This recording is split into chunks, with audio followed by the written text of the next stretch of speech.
It's springtime at Bryce Canyon National Park. For the resident prairie dog population, that means love is in the air. Sorting out the complicated tangle of courtships is Dr. John Hoogland. The first step, trap and tag.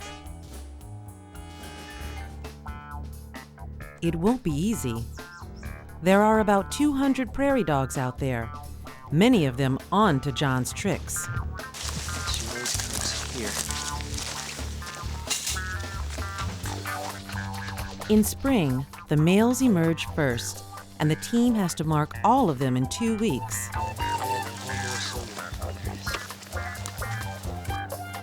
Then the females emerge, and it's déjà vu all over again.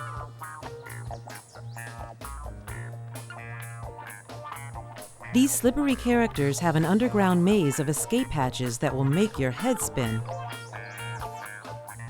Luckily, many of the dogs have a weakness for the hard stuff, oats.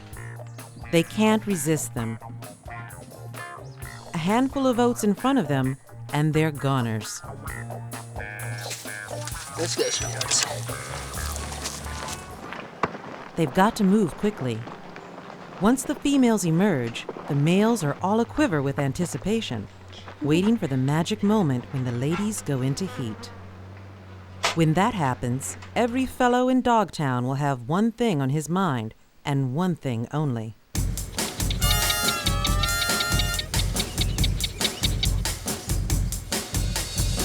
Males during the breeding season are obsessed with sex, but in order to have sex, they need to keep other males away.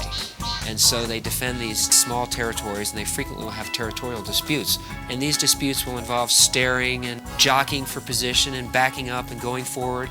It looks like they're kissing, and in our notes we call it kiss, K.